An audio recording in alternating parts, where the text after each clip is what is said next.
Good afternoon. We are here today with our in-house interventional cardiologist, Dr. Wong Teck Wee. So today, Dr. Wong is going to help us out how to stay healthy during MCO that is coming in starting tomorrow. Hi, Dr. Wong. How are you? Hello. Okay.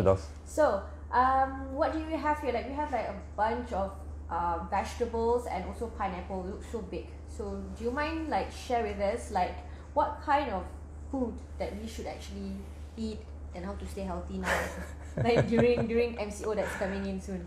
Okay. This question is a common question that the patient asks me, but this is more relevant now during the MCO. As you know, I'm the president of Healthy Aging Society. So there are 4 components of healthy aging. One is health.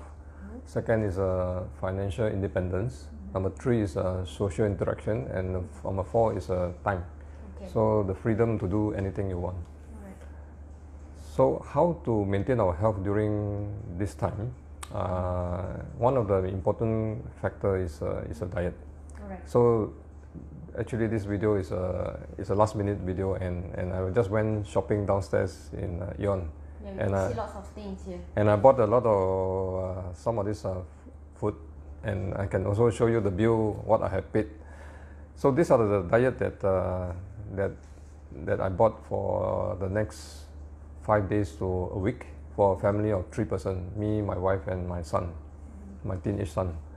So what are the things that I bought is a lot of plant-based diet. So you see a large pineapple here, and a lot of spices. So garlic is good, and then I have onions, the small onion and also the big onions, and a lot of other herbs. So you can see here, these are the parsley, and you can also see these are the chives. Yeah. Can you see some roselles here as well? Yeah. Okay. Yeah. So to be healthy, you need to eat a variety of food, and it has to be we use our senses, different colors. So you can see all kinds of colors that you can see here. And a lot of concern from my patient is that when you eat this type of food, you may not be you don't have a balanced diet. So the concern is mainly on the protein. So actually we can get a lot of protein from these plant-based sources. One of them is tofu. You can see here is a tofu. And the second important ingredient in the plant-based diet is mushroom. So there are many types of mushroom. Today I only bought one type of mushroom. And I have a lot of beans that I take at home, which I didn't buy today, which I have a good stock at home. So you can have black bean, red bean, green beans, and all kinds of beans. Those has a lot of protein. Another source of protein that's important is broccoli.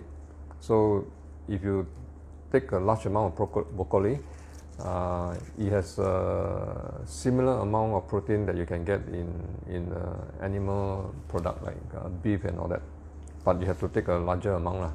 So by eating a bigger volume of broccoli, then you can fill up your stomach. And also this plant-based diet has a lot of other nutrients like minerals and also vitamins that will make you healthy.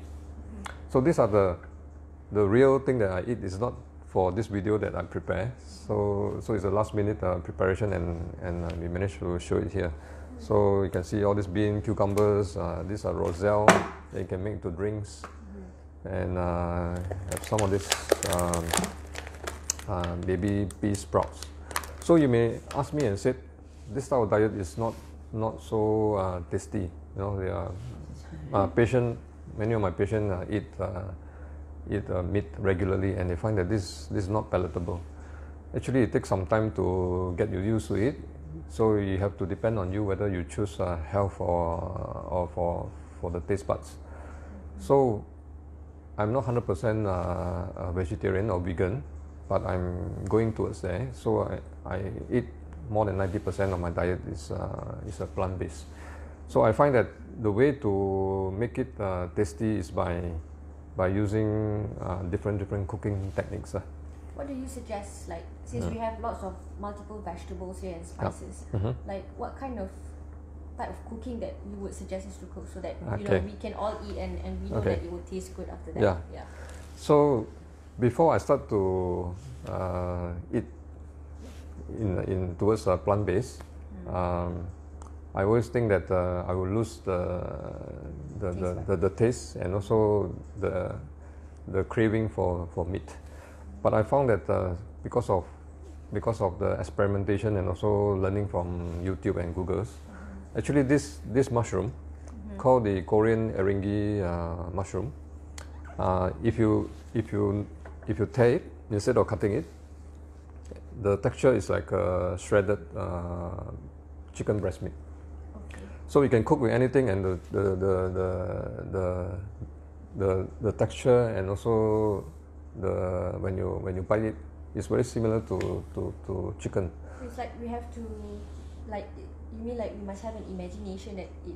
No, it's not imagination. When you bite it, and it has a very similar texture. It's about 90% tastes like a chicken breast. So you can cook with curry. You can use stir fry. You can do like a chicken rice. Okay. So speaking of that, like, we could stir or we could fry it. Like, since it's vegetables, right? Would you suggest us to just fry, or I mean, like, most of the time we would say like we should boil it, because if we fry it, then the taste will lose and the minerals will lose. So what's the issue about that? Okay. So that's a very important question. So some of this plant-based diet, if you can eat raw, that will be the best. So raw, so the cucumber you can eat raw, pineapple you can eat raw, and the tomato is best to be cooked in some amount of oil. Otherwise, the vitamins cannot be utilized properly. Carrot can be eaten raw, and this roselle, I think it's better to be cooked. So if you can eat raw, it will be the best. And the rest, if you use a small amount of oil, I think it should be okay. If you are too strict with it and cook everything in a steam and boil way, you make your diet become very bland and not interesting. All right. So what about, like, for you, like, your personal choice, cooking all this vegetable, like, what do you usually cook it as at home? Do you boil it? Do you fry, or do you soup, raw, anything? So to have a healthy lifestyle, you have to have a variety of diet, and also you don't want to deprive yourself of good food. So it's a similar style of cooking meat, but the ingredients are different. Alright. So try to use less of the processed meat, because in vegetarian world, they have a lot of this processed meat that they can use. I see. Alright. So I've seen, like, you have that. There's a bottle jar. here. Okay. Yeah.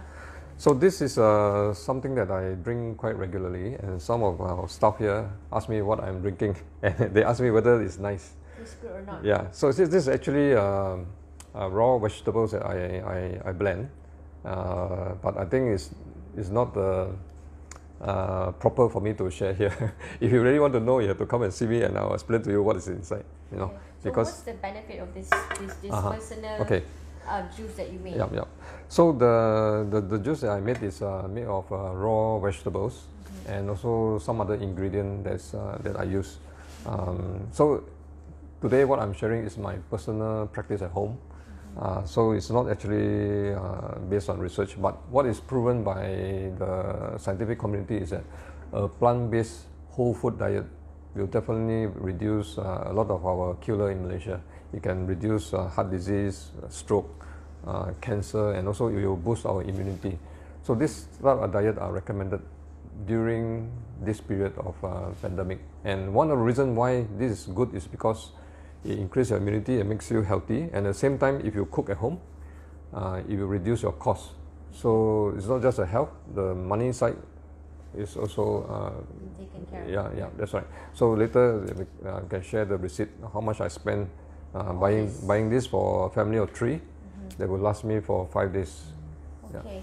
So alright, everybody, I hope everybody would got all the information that's needed during this MCO time, and I also would like to thank you for sharing with us all these things. So I hope it will benefit everybody.